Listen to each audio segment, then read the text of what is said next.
ઉનાળામાં ચોમાસા જેવી સ્થિતિ। રાણપુર રોડ પર ગટરનું ગંદી પાણી 2 ફૂટ સુધી ભરાયું। પિંક સિટી સોસાયટીના મુખ્ય ગેટ આગળ ગંદકીનું સામ્રાજ્ય। વિદ્યાર્થીઓને ગટરના પાણીમાંથી જ પસાર થવાની ફરજ પડે છે। વારંવાર રજૂઆત છતાં તંત્ર નિષ્ક્રિય। પાણીનો નિકાલ થતો નથી। ચોમાસામાં તો હાલત કફોડી બને છે। નગરપાલિકાનું કહેવું જીયુબીસી દ્વારા ભૂગર્ભ ગટર પાઇપલાઇનની કામગીરી ચાલુ છે।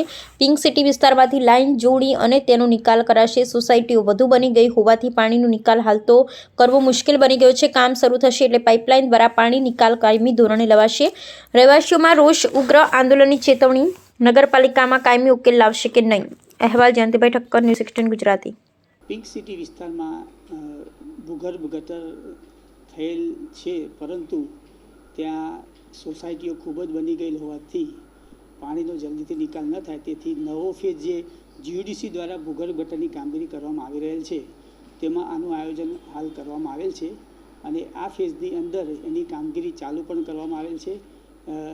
આ પિંક સિટીનું જે પાણી છે મેઇન રોડ ઉપર લાવી અને બીકે ગેલેક્સીમાં થઈ અને પછી આગળ જે અમારી મેઇન લાઇન છે સ્મશાનમાં થઈને ઇન્દિરાનગર જતી, એમાં એને આપવાનું જોડાણ કરવાનું આયોજન કરવામાં આવેલ છે, જે કામગીરી હાલમાં ચાલુ છે।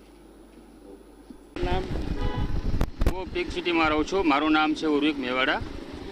બરાબર, નગરપાલિકામાં વારંવાર રજૂઆત કરવા છતાંય પણ આ ગટરનું પાણી ઉભરાય છે।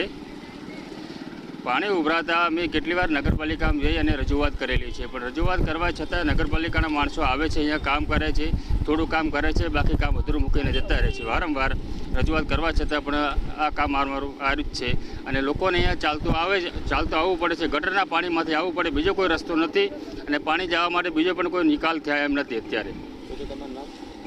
મારું નામ મેવાડા ઉર્વિકુમાર દિનેશભાઈ। અમે અહીંયા પિંક સિટીમાં કેટલા 4-5 વર્ષથી રહીએ છીએ અને સતત 1 મહિનાથી આ ચોમાસા જેવી સ્થિતિ થાય છે અને ગટરનું ગંદુ પાણી રોડ પર 1-1 ફૂટ 2-2 ફૂટ ભરાઈ જાય છે અને નાના છોકરાઓને આવવા જવામાં, અમારા જેવા લોકોને પણ આવવા જવામાં તકલીફ પડે છે। અહીંયા ના હોય તો બોટ જેવી સ્થિતિ સર્જાય એવી છે કે બહાર આવવું હોય તો સવારે તૈયાર થઈને આવ્યા હોય તો મોજા બૂટ કપડાં પલળી જાય છે। નાના છોકરાઓને તો બિલકુલ બહાર નીકળી શકતા નથી, રિક્ષા વગર કે સાધન વગર।